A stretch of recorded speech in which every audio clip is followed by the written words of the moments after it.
Om Shanti 25 December 2024 प्रातः मुरली शिव भगवान मधुर महावाक्य। शिव बाबा कहते मिठे बच्चे प्रत्येक कर्म श्रीमत अनुसार करवा ही सर्वश्रेष्ठ चाट अर्थात धारणा। जो संतान मानकर श्रीमत प्रति सम्मान रही से मुरली निश्चित पढ़िबे। प्रत्येक कर्म श्रीमत अनुसार करवा ही सर्वश्रेष्ठ चाट अर्थात धारणा। जो संतान मानकर श्रीमत प्रति सम्मान रही से मुरली निश्चित पढ़िबे। आजिर प्रश्न, तुम भली ईश्वरंकर पिलामानकु केउ प्रश्न केही भी पचारि पारिबे नाही। तुम भली ईश्वरंकर पिलामानकु केउ प्रश्न केही भी पचारि पारिबे नाही। उत्तर, तुम मानकु एक कथा केही भी पचारि पारिबे नाही जे तुमे संतुष्ट अछ, खुशी रे अछ। काहेकि ना तुमे कहूछ आमे सदा सर्वदा खुशी रे अछु। पार ब्रह्मरे रहुथिबा परम पितांकु पाइबार चिंता थिला, से तो मिलिगले, बाकी केउ कथा पाई चिंता करिबा। तुमे माने रोगग्रस्त थिले मध्य कहिबो आमे बहुत खुशी रे अछु, कारण ईश्वरक संतान मानकु कौनसी कथार चिंता न थाए। बाबा जेतबळे देखुछंती आंक उपरे मायार आक्रमण होईछि, सेतबळे पचारुछंती पिला माने खुशी रे अछ, संतुष्ट अछ। ओम शांति। बाबा बुझाइछंती पिला मानक बुद्धि रे एहा तो निश्चित भावरे थिबो जे बाबा बापा मध्य अटंती, शिक्षक एवं सर्वश्रेष्ठ गुरु मध्य अटंती। तेबे तुमे माने यही स्मृति रे निश्चित थिबो। यही जोग केबे भी केही सिखाई परिबे नाही। एहा कल्प कल्प बाबा ही आसी सिखाउछंती। सिए ज्ञानर सागर पतित पावन अटंती। यही कथा वर्तमान ही बुझा जाउछि जेतेबेले कि तुम मानकु ज्ञानर तृतीय नेत्र बा दिव्य बुद्धि मिलुछि। जदियो पिला माने एकथा जानुछंती किंतु बाबा को ही भूली जाउछंती, तेबे शिक्षक गुरु पुणी किपरि मने पड़िबे। माया बहुत शक्तिशाली, तेणु बाबांकर तीन रूप को ही भुलाई देउछि। कहउछंती आमे हारिगलु, एमिति तो प्रति पदक्षेपरे पद्मर रोजगार जमा हेउछि, किंतु हारिगले पद्म किपरि मिलिबो। सेथिपाई देवता मानकर पादरे ही पद्म चिन्ह देखाई थांती। एहा हेउछि ईश्वरंकर पाठ पढ़ा। मनुष्य मानकर पाठ पढ़ा केबे एपरि होई परिबो नाही। जदियो देवता मानकर महिमा करा जाउछि, तथापि सर्वोच्च हेउछंती एकमात्र बाबा। बाकी सेमानकर बड़पणिया कौन अछि। आजी गधाई अर्थात गध भली नीच अवस्था, काली पुणी राजाई अर्थात राजपदर अधिकारी। एबे तुमे पुरुषार्थ करी यही परि हेउछ। एक कथा मध्य जानिछ जे यही पुरुषार्थ रे बहुत फेल हेउछंती। ज्ञान तो बहुत सहज, तथापि मध्य एते कम संख्या रे पास हेउछंती। काहींकि माया घड़ी घड़ी भुलाई देउछि। बाबा कहउछंती निजर चाट रख, किंतु लेखि पारु नाहंती। केते लेखिबे। जदियो लेखुछंती किंतु केबे स्थिति अप अर्थात उच्चत, केबे डाउन अर्थात नीच हेउछि। सर्वोच्च चाट सेही मानकर रही थाए जिए प्रति पादरे श्रीमतरे चली थांती। बाबा तो जानती बिचरा मानकु लज्जा लागुथिबो, नचेते श्रीमतरे चलिबा दरकार। शतकड़ा 1-2 मुस्किल रे लेखुछंती। श्रीमतर एते रिगार्ड रहु नाही। ମୁରଲି ମିଳୁଛି ତଥାପି ମଧ୍ୟ ପଢ଼ୁନାହାନ୍ତି। ତାଙ୍କର ମନରେ ନିଶ୍ଚୟ ଆସୁଥିବ, ବାବା ତ ସତ କହୁଛନ୍ତି, ଆମେ ମୁରଲି ପଢ଼ୁନାହୁଁ, ତେବେ ଅନ୍ୟମାନଙ୍କୁ କ'ଣ ଶିଖାଇବୁ? ବାବା ତ କହୁଛନ୍ତି ମୋତେ ମନେ ପକାଅ, ତେବେ ତୁମେ ସ୍ୱର୍ଗର ମାଲିକ ହେବ। ଏଥିରେ ବାବା ମଧ୍ୟ ଆସିଗଲେ, ଶିକ୍ଷାଦାତା ଶିକ୍ଷକ ମଧ୍ୟ ଆସିଗଲେ, ସଦ୍ଗତି ଦାତା ମଧ୍ୟ ଆସିଗଲେ। ଅଳ୍ପ ଅଳ୍ପ ଶବ୍ଦରେ ସମସ୍ତ ଜ୍ଞାନ ଆସିଯାଉଛି। ତୁମେମାନେ ଏଠାକୁ ରିଭାଇଜ କରିବା ପାଇଁ ହିଁ ଆସୁଛ। ଯଦିଓ ବାବା ମଧ୍ୟ ସେଇ କଥା ହିଁ ବୁଝାଉଛନ୍ତି, କାହିଁକି ନା ତୁମେ ନିଜେ କହୁଛ ଆମେ ଭୁଲି ଯାଉଛୁ, ସେଥିପାଇଁ ଏଠାକୁ ରିଭାଇଜ କରିବାକୁ ଆସୁଛୁ।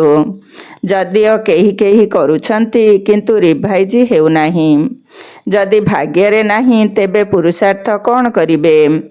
ଏକମାତ୍ର ବାବା ହିଁ ତ ପୁରୁଷାର୍ଥ କରାଉଛନ୍ତି। ଏଥିରେ କାହା ପାଇଁ ପକ୍ଷପାତିତା ହୋଇପାରିବ ନାହିଁ। ଲୌକିକ ପାଠପଢ଼ାରେ ତ ଅଧିକ ପଢ଼ାଇବା ପାଇଁ ଶିକ୍ଷକଙ୍କୁ ଘରକୁ ଡାକନ୍ତି।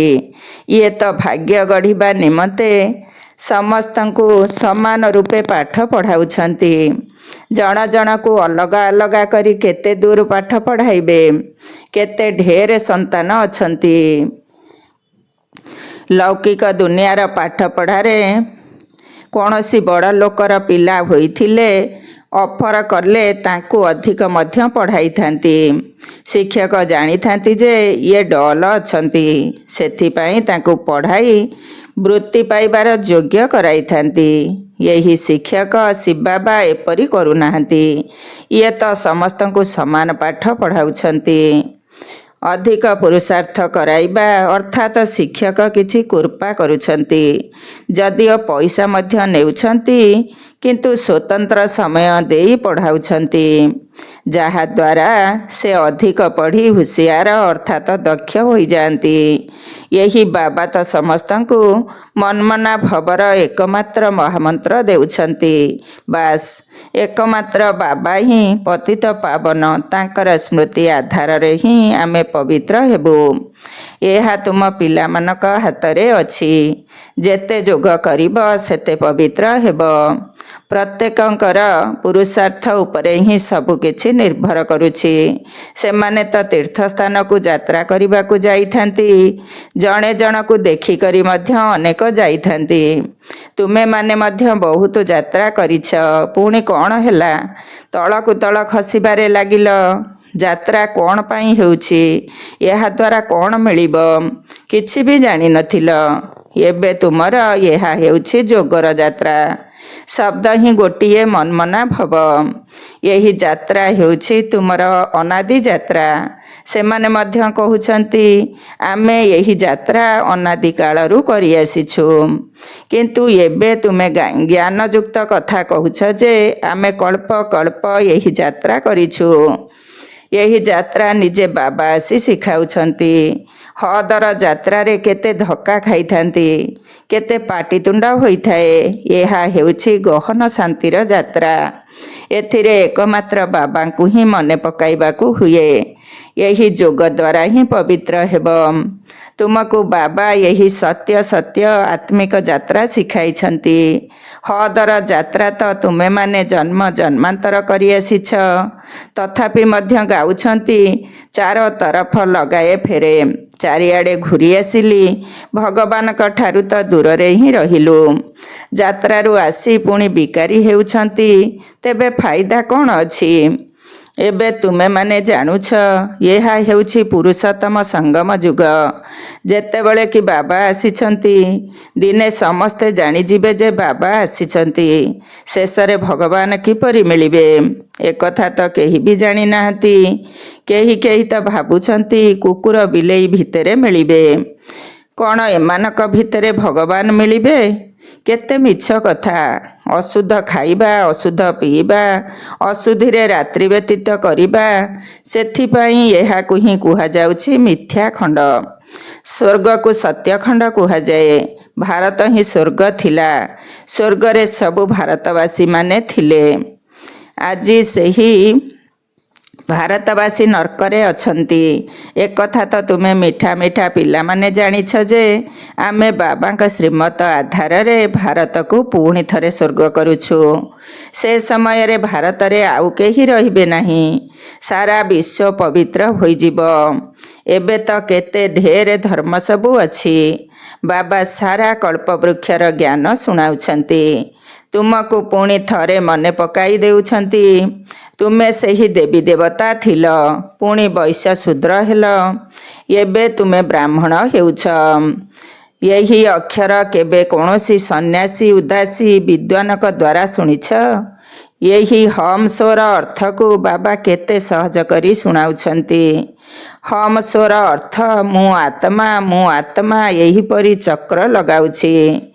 ସେମାନେ ତ କହିଦେଉଛନ୍ତି ଆମେ ଆତ୍ମା ସୋ ପରମାତ୍ମା, ପରମାତ୍ମା ସୋ ଆତ୍ମା। ଜଣେ କେହି ହେଲେ ବି ନାହାନ୍ତି ଯାହାକୁ ହମ୍ ସ୍ୱର ଅର୍ଥ ଜଣାଥିବ।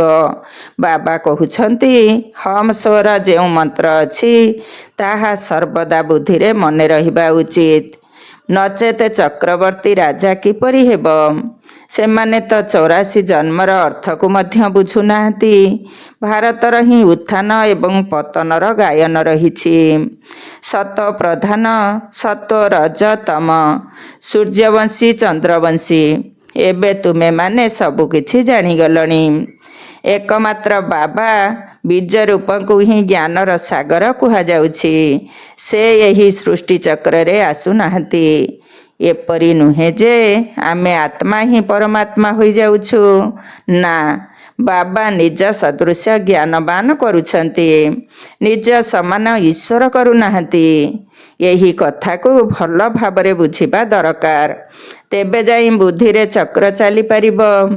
ତୁମେ ବୁଦ୍ଧି ଦ୍ୱାରା ବୁଝିପାରିବ ଯେ ଆମେ କିପରି 84 ଜନ୍ମର ଚକ୍ରରେ ଆସୁଛୁ। ଏଥିରେ ସମୟ, ବର୍ଣ୍ଣ, ବଂଶାବଳୀ ସବୁ କିଛି ଆସିଯାଉଛି। ଏହି ଜ୍ଞାନ ଦ୍ୱାରା ହିଁ ତୁମେ ଉଚ୍ଚରୁ ଉଚ୍ଚ ହେଉଛ। ଯଦି ଜ୍ଞାନ ଥିବ ତେବେ ଅନ୍ୟମାନଙ୍କୁ ମଧ୍ୟ ଦେଇପାରିବ। ସେ ସ୍କୁଲମାନଙ୍କରେ ଯେତେବେଳେ ପରୀକ୍ଷା ହୁଏ ସେତେବେଳେ ଫର୍ମ ଆଦି ପୂରଣ କରାଇଥାନ୍ତି। ପ୍ରଶ୍ନପତ୍ର ବିଲାତରୁ ଆସିଥାଏ। ଯିଏ ବିଲାତରେ ପଢ଼ୁଥିବେ ତାଙ୍କ ଭିତରେ କେହି ବଡ଼ ଏଜୁକେସନ ମିନିଷ୍ଟର ଥିବେ, ଯିଏକି ଯାଞ୍ଚ କରୁଥିବେ। ଏଠାରେ ତୁମ ପେପରକୁ କିଏ ଯାଞ୍ଚ କରିବ? ତୁମେ ନିଜେ ହିଁ କରିବ। ନିଜେ ଯାହା ଚାହୁଁଛ ତାହା ହୁଅ। ପାଠ ପଢ଼ି ଯେଉଁ ପଦ ବାବାଙ୍କ ଠାରୁ ନେବାକୁ ଚାହୁଁଛ ତାହା ନେଇନିଅ। ଯେତେ ବାବାଙ୍କୁ ମନେ ପକାଇବ, ଅନ୍ୟମାନଙ୍କର ସେବା କରିବ, ସେତିକି ଫଳ ମିଳିବ। ତାଙ୍କର ସେବା କରିବା ପାଇଁ ଚିନ୍ତା ରହିବ। କାହିଁକି ନା ରାଜଧାନୀ ସ୍ଥାପନ ହେଉଛି, ତେଣୁ ପ୍ରଜା ମଧ୍ୟ ଦରକାର। ସେଠାରେ ମନ୍ତ୍ରୀ ଇତ୍ୟାଦିଙ୍କର ଆବଶ୍ୟକତା ରହିବ ନାହିଁ। ଏଠାରେ ତ ଯେତେବେଳେ ବୁଦ୍ଧି କମ୍ ହୋଇଯାଏ ସେତେବେଳେ ମନ୍ତ୍ରୀଙ୍କର ଆବଶ୍ୟକତା ହୋଇଥାଏ। ବାବାଙ୍କ ପାଖକୁ ମଧ୍ୟ ରାୟ ନେବାକୁ ଆସିଥାନ୍ତି। ବାବା, ପଇସା ଅଛି, କ'ଣ କରିବୁ? ଧନ୍ଦା କିପରି କରିବୁ? ବାବା କହିଥାନ୍ତି ଏହି ଦୁନିଆର ବ୍ୟବସାୟର କଥା ନେଇ ଏଠାକୁ ଆସ ନାହିଁ। ହଁ, ଯଦି କେହି ନିରାଶ ହେଉଥିବ ତେବେ ତାଙ୍କୁ ସାନ୍ତ୍ୱନା ଦେବା ପାଇଁ ଅଳ୍ପ କିଛି କହିଦେଇଥାନ୍ତି। କିନ୍ତୁ ମୋର ଏହା ଧନ୍ଦା ନୁହେଁ। ମୋର ଧନ୍ଦା ହେଉଛି ତୁମକୁ ପତିତରୁ ପାବନ କରି ବିଶ୍ୱର ମାଲିକ କରାଇବା। ତୁମକୁ ସର୍ବଦା ବାବାଙ୍କ ଠାରୁ ଶ୍ରୀମତ ନେବା ଉଚିତ। ବର୍ତ୍ତମାନ ତ ସମସ୍ତଙ୍କର ଆସୁରୀ ମତ, ତାହା ସୁଖଧାମ। ସେଠାରେ କେବେ ଏଭଳି ପଚାରିବେ ନାହିଁ ଯେ ରାଜି ଖୁସି ଅଛ, ଦେହ ଭଲ ଅଛି। ଏହି ଶବ୍ଦ ଏହିଠାରେ ହିଁ ପଚରାଯାଏ। ସେଠାରେ ଏହି ଅକ୍ଷର ରହିବ ନାହିଁ।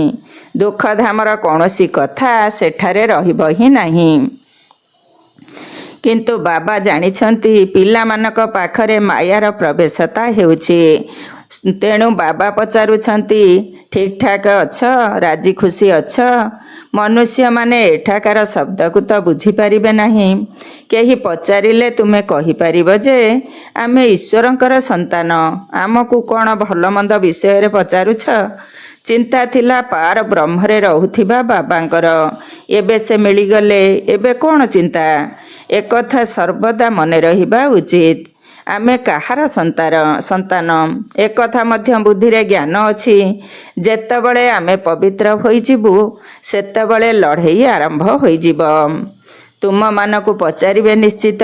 ତୁମେ କହିବ ଆମେ ତ ସର୍ବଦା ରାଜି ଅର୍ଥାତ୍ ସନ୍ତୁଷ୍ଟ ଅଛୁ। ରୋଗରେ ଥିଲେ ମଧ୍ୟ ଖୁସିରେ ଅଛୁ।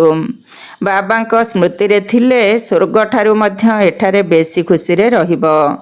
ଯେହେତୁ ଆମକୁ ସ୍ୱର୍ଗର ରାଜତ୍ୱ ଦେଉଥିବା ବାବା ମିଳିଛନ୍ତି, ଆମକୁ କେତେ ଯୋଗ୍ୟ କରୁଛନ୍ତି। ପୁଣି ଆମର କ'ଣ ଚିନ୍ତା? ଈଶ୍ୱରଙ୍କର ସନ୍ତାନମାନଙ୍କୁ କେଉଁ ଜିନିଷ ପାଇଁ ଚିନ୍ତା ହେବ? ସେଠାରେ ଦେବତାମାନଙ୍କର ମଧ୍ୟ ଚିନ୍ତା ରହିବ ନାହିଁ। ଦେବତାମାନଙ୍କ ଉପରେ ରହିଛନ୍ତି ଈଶ୍ୱର। ତେବେ ଈଶ୍ୱରଙ୍କ ସନ୍ତାନମାନଙ୍କୁ କି ଚିନ୍ତା ହୋଇପାରେ? ବାବା ଆମକୁ ପାଠ ପଢ଼ାଉଛନ୍ତି। ବାବା ଆମର ଶିକ୍ଷକ, ସତ୍ ଗୁରୁ ଅଟନ୍ତି। ବାବା ଆମ ଉପରେ ରାଜ ମୁକୁଟ ରଖୁଛନ୍ତି। ଏହାକୁ ଇଂରାଜୀରେ କହୁଛନ୍ତି କ୍ରାଉନ୍ ପ୍ରିନ୍ସ। ପିତାଙ୍କର ମୁକୁଟ ସନ୍ତାନ ପିନ୍ଧିବେ। ତୁମେମାନେ ଜାଣିଛ ସତ୍ୟ ଯୁଗରେ ସୁଖ ହିଁ ସୁଖ ରହିବ। ପ୍ରକୃତରେ ସେହି ସୁଖ ସେତେବେଳେ ପାଇବ ଯେତେବେଳେ ସେଠାକୁ ଯିବ। ତାହା ତ ତୁମେ ହିଁ ଜାଣିଛ। ସତ୍ୟ ଯୁଗରେ କ'ଣ ହେବ? ଏହି ଶରୀରକୁ ତ୍ୟାଗ କରି ଆମେ କେଉଁଆଡ଼େ ଯିବୁ? ଏବେ ତୁମକୁ ପ୍ରାକ୍ଟିକାଲରେ ବା ବାସ୍ତବରେ ବାବା ପାଠ ପଢ଼ାଉଛନ୍ତି। ତୁମେ ଜାଣିଛ ଆମେ ପ୍ରକୃତରେ ସ୍ୱର୍ଗକୁ ଯାଉଛୁ। ଯେଉଁମାନେ କହୁଛନ୍ତି ଅମୁକ ସ୍ୱର୍ଗକୁ ଗଲା, ସେମାନେ ଜାଣିନାହାନ୍ତି ସ୍ୱର୍ଗ ଏବଂ ନର୍କ କାହାକୁ କୁହାଯାଉଛି। କଳ୍ପର ଆୟୁ ହିଁ ଲକ୍ଷ ଲକ୍ଷ ବର୍ଷ ଲେଖିଦେଇଛନ୍ତି। ଜନ୍ମ ଜନ୍ମାନ୍ତର ଏହି ଜ୍ଞାନ ଶୁଣି ଶୁଣି ତୁମର ପତନ କଳା ହୋଇଯାଇଛି। ଏବେ ତୁମମାନଙ୍କ ବୁଦ୍ଧିରେ ଅଛି ଯେ ଆମେ କେଉଁଠାରୁ ଆସି କେଉଁଠାରେ ପଡ଼ିଛୁ। ସତ୍ୟ ଯୁଗରୁ କେବଳ ତଳକୁ ଖସିବାରେ ଲାଗିଲୁ। ଏବେ ଆମେ ଏହି ପୁରୁଷୋତ୍ତମ ସଙ୍ଗମ ଯୁଗରେ ଆସି ପହଞ୍ଚିଛୁ। କଳ୍ପ କଳ୍ପ ବାବା ପାଠ ପଢ଼ାଇବାକୁ ଆସୁଛନ୍ତି। ବାବାଙ୍କ ପାଖରେ ତୁମେମାନେ ରହୁଛ ନା? ଇଏ ଆମର ସଚ୍ଚା ସତ୍ଗୁରୁ ଅଟନ୍ତି, ଯିଏକି ମୁକ୍ତି ଜୀବନ ମୁକ୍ତିର ରାସ୍ତା ବତାଉଛନ୍ତି। ଯେପରି ଏହି ବ୍ରହ୍ମା ବାବା ମଧ୍ୟ ଶିଖୁଛନ୍ତି, ସେହିପରି ଏହାକୁ ଦେଖି ତୁମେମାନେ ମଧ୍ୟ ଶିଖୁଛ। ପ୍ରତି ପଦକ୍ଷେପରେ ସାବଧାନ ରହିବାକୁ ପଡ଼ୁଛି। ମନ ବଚନ କର୍ମରେ ବହୁତ ଶୁଦ୍ଧ ରହିବାକୁ ପଡ଼ିବ। ଭିତରେ କୌଣସି ଆବର୍ଜନା ରହିବା ଉଚିତ ନୁହେଁ। ଘଡ଼ି ଘଡ଼ି ପିଲାମାନେ ବାବାଙ୍କୁ ଭୁଲି ଯାଉଛନ୍ତି। ବାବାଙ୍କୁ ଭୁଲିବା ଦ୍ୱାରା ବାବାଙ୍କର ଶିକ୍ଷାକୁ ମଧ୍ୟ ଭୁଲି ଯାଉଛନ୍ତି। ଆମେ ଈଶ୍ୱରୀୟ ବିଦ୍ୟାର୍ଥୀ ଏକଥା ମଧ୍ୟ ଭୁଲି ଯାଉଛନ୍ତି। ଏହା ତ ବହୁତ ସହଜ କଥା। ତେବେ ବାବାଙ୍କର ସ୍ମୃତିରେ ହିଁ ସବୁ କରାମତି ରହିଛି। ଏପରି ଚମତ୍କାର ଆଉ କୌଣସି ପିତା ଶିଖାଇ ପାରିବେ ନାହିଁ। ଏହି ଚମତ୍କାରିତା ଦ୍ୱାରା ହିଁ ତମ ପ୍ରଧାନରୁ ଶତପ୍ରଧାନ ହେଉଛନ୍ତି। ତୁମେମାନେ ଜାଣିଛ ଶିବ ବାବା ବ୍ରହ୍ମାଙ୍କ ଦ୍ୱାରା ଆଦି ସନାତନ ଦେବୀ ଦେବତା ଧର୍ମର ସ୍ଥାପନା କରିଛନ୍ତି। ଯେଉଁ ଧର୍ମ ସତ୍ୟ ଯୁଗ ଏବଂ ତ୍ରେତା ଯୁଗ ଅଧା କଳ୍ପ ପର୍ଯ୍ୟନ୍ତ ଚାଲୁଛି। ପୁଣି ଅନ୍ୟ ଧର୍ମାବଲମ୍ବୀମାନଙ୍କର ପରେ ବୃଦ୍ଧି ହେଉଛନ୍ତି। ଯେପରି ଖ୍ରୀଷ୍ଟ ଆସିଲେ ପ୍ରଥମେ ତ ବହୁତ କମ୍ ଥିଲେ। ଯେତେବେଳେ ବହୁତ ବୃଦ୍ଧି ହୋଇଯିବେ ସେତେବେଳେ ରାଜତ୍ୱ କରିପାରିବେ। ଖ୍ରୀଷ୍ଟିଆନ ଧର୍ମ ବର୍ତ୍ତମାନ ପର୍ଯ୍ୟନ୍ତ ମଧ୍ୟ ଅଛି, ବୃଦ୍ଧି ହୋଇ ଚାଲିଛି। ସେମାନେ ଜାଣିଛନ୍ତି ଯେ ଖ୍ରୀଷ୍ଟଙ୍କ ଦ୍ୱାରା ଆମେ ଖ୍ରୀଷ୍ଟିଆନ ହୋଇଛୁ। ଆଜିଠାରୁ 2000 ବର୍ଷ ପୂର୍ବରୁ ଖ୍ରୀଷ୍ଟ ଆସିଥିଲେ। ତାପରେ ପୁଣି ବୃଦ୍ଧି ହୋଇ ଚାଲିଲା। ଖ୍ରୀଷ୍ଟିଆନମାନେ କହିବେ ଆମେ ଖ୍ରୀଷ୍ଟଙ୍କର। ପ୍ରଥମେ ଖ୍ରୀଷ୍ଟ ଜଣେ ଆସିଲେ, ତାଙ୍କର ଧର୍ମ ସ୍ଥାପନ ହେଲା, ପୁଣି ବୃଦ୍ଧି ହୋଇ ଚାଲିଲା। 1ରୁ 2, 2ରୁ 4 ଏହିପରି ପୁଣି ବୃଦ୍ଧି ହୋଇ ଚାଲେ। ଏବେ ଦେଖ ଖ୍ରୀଷ୍ଟିଆନମାନଙ୍କର ବୃକ୍ଷ କେତେ ବଡ଼ ହୋଇଗଲାଣି। ତେବେ ଦେବୀ ଦେବତା କୂଳ ହେଲା ମୂଳଦୁଆ। ସେଥିପାଇଁ ବ୍ରହ୍ମାକୁ ଗ୍ରେଟ୍ ଗ୍ରାଣ୍ଡ ଫାଦର ଅର୍ଥାତ୍ ଆଦି ପିତା କୁହାଯାଉଛି। କିନ୍ତୁ ଭାରତବାସୀ ଏକଥା ଭୁଲି ଯାଇଛନ୍ତି ଯେ ଆମେ ପରମ ପିତା ପରମାତ୍ମା ଶିବଙ୍କର ଡାଇରେକ୍ଟ ସନ୍ତାନ ଅଟୁ। ଖ୍ରୀଷ୍ଟିଆନମାନେ ମଧ୍ୟ ବୁଝୁଛନ୍ତି ଯେ ଆଦିଦେବ ଏଠାରେ ଜନ୍ମ ନେଇଛନ୍ତି, ଯାହାଙ୍କର ଏହି ମନୁଷ୍ୟ ବଂଶାବଳୀ ଅଟେ। ବାକି ତ ସେମାନେ ଖ୍ରୀଷ୍ଟକୁ ହିଁ ମାନିବେ। ଖ୍ରୀଷ୍ଟ ଓ ବୁଦ୍ଧଙ୍କୁ ସେମାନେ ପିତା ବୋଲି ଭାବୁଛନ୍ତି। ଏହା ଏକ ବଂଶାବଳୀ ଅଟେ ନା? ଯେପରି ଖ୍ରୀଷ୍ଟଙ୍କର ସ୍ମୃତି ଚିହ୍ନ ଖ୍ରୀଷ୍ଟିଆନ ଦେଶରେ ଅଛି, ସେହିପରି ତୁମେମାନେ ଏହିଠାରେ ତପସ୍ୟା କରିଛ। ସେଥିପାଇଁ ତୁମର ମଧ୍ୟ ସ୍ମୃତି ଚିହ୍ନ ଏଠାରେ ବା ଆବୁରେ ରହିଛି। ଆଚ୍ଛା, ମିଠା ମିଠା ଶିଖିଲଧେ ସନ୍ତାନମାନଙ୍କ ପ୍ରତି ମାତା ପିତା ବାପଦାଦାଙ୍କର ମଧୁର ସ୍ନେହଭରା ସ୍ମୃତି ଏବଂ ସୁପ୍ରଭାତ। ଆତ୍ମିକ ପିତାଙ୍କର ଆତ୍ମିକ ସନ୍ତାନମାନଙ୍କୁ ନମସ୍ତେ। ଆମ ଆତ୍ମିକ ସନ୍ତାନମାନଙ୍କର ଆତ୍ମିକ ବାପଦାଦାଙ୍କୁ ନମସ୍ତେ ନମସ୍ତେ ଏବଂ ସୁପ୍ରଭାତ। ଧାରଣା ପାଇଁ ମୁଖ୍ୟ ସାର। 1 ନମ୍ବର, ଗହନ ଶାନ୍ତିର ଅନୁଭୂତି କରିବା ସହିତ ପ୍ରକୃତ ଆତ୍ମିକ ଯାତ୍ରା ମଧ୍ୟ କରିବାକୁ ହେବ। ହମ୍ ସ୍ୱର ମନ୍ତ୍ରକୁ ସଦାସର୍ବଦା ମନେ ରଖିବାକୁ ହେବ। ତେବେ ଯାଇ ଚକ୍ରବର୍ତ୍ତୀ ରାଜା ହୋଇପାରିବ। 2 ନମ୍ବର, ମନ ବଚନ କର୍ମରେ ବହୁତ ପବିତ୍ର ରହିବାକୁ ହେବ। ମନ ଭିତରେ କୌଣସି ପ୍ରକାରର ଆବର୍ଜନା ନଥିବ। ପ୍ରତ୍ୟେକ କର୍ମ ସାବଧାନତା ପୂର୍ବକ କରିବାକୁ ହେବ। ଶ୍ରୀମତର ରିଗାର୍ଡ ଅର୍ଥାତ ସମ୍ମାନ ରଖିବାକୁ ପଡ଼ିବ। ଆଜିର ବରଦାନ, ନିର୍ମାଣତା ଅର୍ଥାତ ନିରହଙ୍କାରୀ ଗୁଣକୁ ଧାରଣ କରି ସମସ୍ତଙ୍କୁ ସୁଖ ଦେଉଥିବା ସୁଖ ଦେବତା ସୁଖ ସ୍ୱରୂପ ହୁଅ। ନିର୍ମାଣତା ଅର୍ଥାତ ନିରହଙ୍କାରୀ ଗୁଣକୁ ଧାରଣ କରି ସମସ୍ତଙ୍କୁ ସୁଖ ଦେଉଥିବା ସୁଖ ଦେବତା ବା ସୁଖ ସ୍ୱରୂପ ହୁଅ। ତୁମ ଭଳି ମହାନ ଆତ୍ମାମାନଙ୍କର ଲକ୍ଷଣ ହେଲା ନିର୍ମାଣତା। ଯେତେ ଯେତେ ତୁମେ ନିର୍ମାଣ ହେବ ସେତିକି ଅନ୍ୟମାନଙ୍କ ଦ୍ୱାରା ମାନ ସମ୍ମାନ ପ୍ରାପ୍ତ ହେବ। ଯେଉଁମାନେ ନିର୍ମାଣ ଅଟନ୍ତି ସେମାନେ ସମସ୍ତଙ୍କୁ ସୁଖ ଦେଇଥାନ୍ତି। ଯେଉଁଠାକୁ ବି ଯିବେ ଯାହା ବି କରିବେ ତାହା ସୁଖଦାୟୀ ହୋଇଥିବ। ତେଣୁ ଯେଉଁମାନେ ବି ତୁମର ସମ୍ବନ୍ଧ ସମ୍ପର୍କରେ ଆସୁଛନ୍ତି ସେମାନେ ସୁଖର ଅନୁଭୂତି କରନ୍ତୁ। ସେଥିପାଇଁ ତୁମ ବ୍ରାହ୍ମଣ ଆତ୍ମାମାନଙ୍କର ଗାୟନ ହେଲା ସୁଖର ସାଗରଙ୍କର ସନ୍ତାନ ସୁଖ ସ୍ୱରୂପ ବା ସୁଖ ଦେବ। ତେଣୁ ସମସ୍ତଙ୍କୁ ସୁଖ ଦେଇଚାଲ ଏବଂ ନେଇଚାଲ। ଯଦି କେହି ତୁମକୁ ଦୁଃଖ ଦେଉଛି ତେବେ ତାକୁ ଗ୍ରହଣ କର ନାହିଁ। ଆଜିର ସ୍ଲୋଗାନ, ସବୁଠାରୁ ବଡ଼ ଜ୍ଞାନୀ ସେହିମାନେ ଅଟନ୍ତି ଯେଉଁମାନେ ସର୍ବଦା ଆତ୍ମ ଅଭିମାନୀ ସ୍ଥିତିରେ ରହୁଛନ୍ତି। ସବୁଠାରୁ ବଡ଼ ଜ୍ଞାନୀ ସେହିମାନେ ଅଟନ୍ତି ଯେଉଁମାନେ ସର୍ବଦା ଆତ୍ମ ଅଭିମାନୀ ସ୍ଥିତିରେ ରହୁଛନ୍ତି। ଓ